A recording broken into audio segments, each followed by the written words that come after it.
It was a cold October night in Hollow Creek, Oregon. The small town was surrounded by thick pine forests and old wooden farmhouses. Most people in this town had lived here their whole lives. Everyone knew everyone. It was the kind of place where doors were never locked and neighbors always helped each other. But lately, something had changed. A strange feeling hung in the air like fog that never lifted. Dogs barked at nothing in the middle of the night. Children refused to play outside after sunset. Old-timers whispered about something evil that had awakened in the woods surrounding the town. Ryan Thompson and his wife Sarah had moved to Hollow Creek just 3 months ago. Ryan was a carpenter and Sarah was a school teacher. They had bought an old farmhouse on Miller Road for a great price and thought they had found their dream home. The house was big, surrounded by tall pine trees, with a wide front porch and a beautiful view of the valley.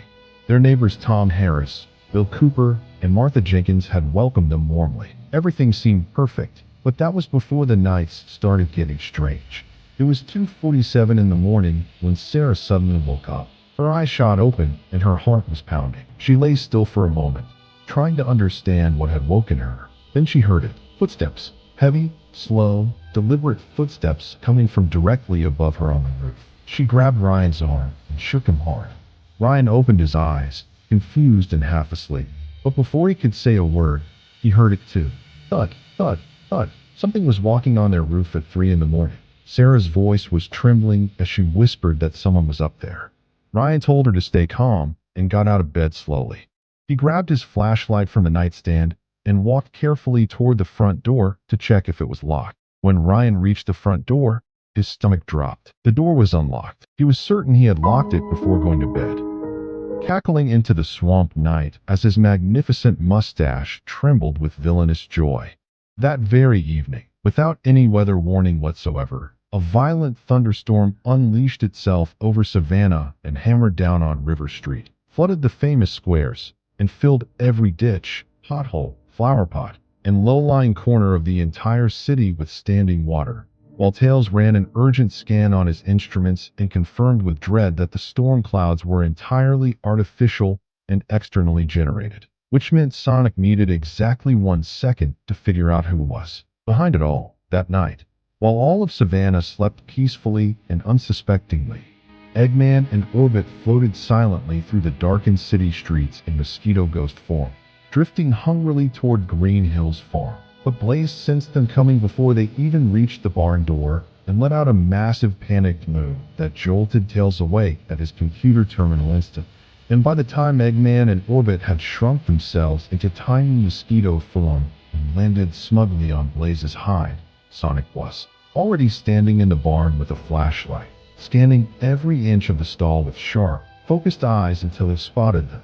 And then one supersonic finger snap later, both mosquitoes went flying out the barn window and crash-landed in Forsyth Park, dazed, defeated, and profoundly embarrassed. Lying flat on the Forsyth Park grass and staring up at the Savannah stars, Eggman made a furious decision that there would be no more sneaking and no more small attacks, because his mosquito robots were already hatching in every puddle across the city, and by morning there would be millions of them swarming everywhere. And indeed, when dawn broke over Savannah the very next day, the city woke up to absolute chaos, with mosquitoes blanketing River Street, filling the air above the historic district, driving tourists from the waterfront, shutting down restaurants on Broughton Street, and hitting every dairy farm in the city so hard that cows everywhere were too stressed and distressed to produce even a single drop of milk, causing Savannah's entire milk supply to collapse by nearly 70% within just 72 hours, and pushing families who depended entirely on their livestock into a genuine and desperate crisis. Sonic and Tails immediately called an emergency meeting at Savannah City Hall, and every farming family in the city showed up exhausted and frightened, including Farmer Amy, who stood up with tears in her eyes and explained that her cows had produced nothing for 3 straight days. And then Tails stepped forward with his tablet and his data and laid out a plan so brilliantly simple that it stunned the entire packed room in silence, explaining that Eggman's mosquito robots could only survive and multiply in standing water, which meant that if the entire city worked together to drain every puddle, clear every drainage ditch, cover every water container, and install tight mesh netting around every livestock stall, with no gap larger than 1 millimeter. Then Eggman's entire army would collapse completely on its own, starved of the breeding grounds it needed to exist. And Sonic stepped forward and told the crowd plainly that if every single person in Savannah did these 4 things together, Eggman would lose. And the crowd rose to their feet with cheering that shook the city hall walls. What happened next became one of the most remarkable moments in Savannah's proud history. Because within hours of that meeting, every single neighborhood in the city mobilized simultaneously. Sonic tore through the streets at full speed, draining puddles faster than the eye could follow. Tails flew overhead in his biplane, dropping mesh netting kits to every farm below. Families tipped over flower pots and rain barrels. Children helped their parents shovel clogged drainage ditches. Tourists who had come to visit stayed to help clean the famous squares instead.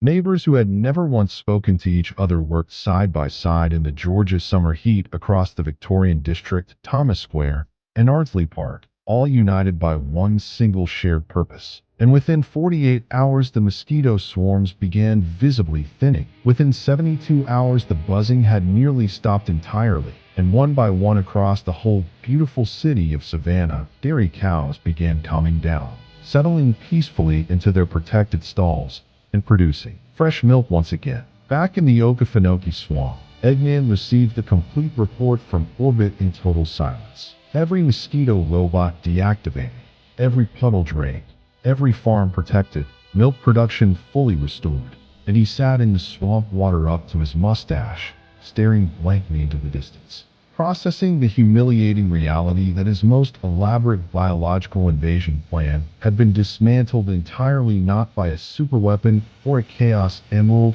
or any special power, but by ordinary people with shovels and mesh netting and a simple willingness to work together.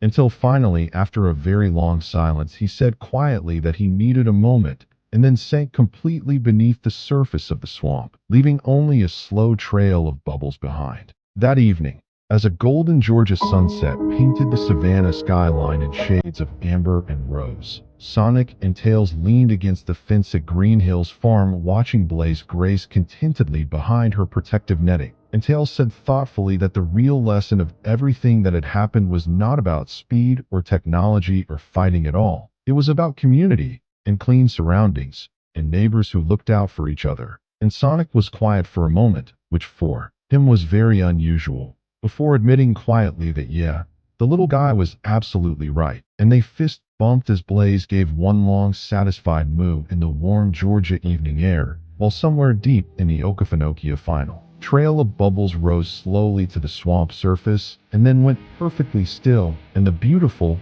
resilient, united city of Savannah, Georgia, went peacefully to sleep, cleaner, stronger, and more together than it had ever been before.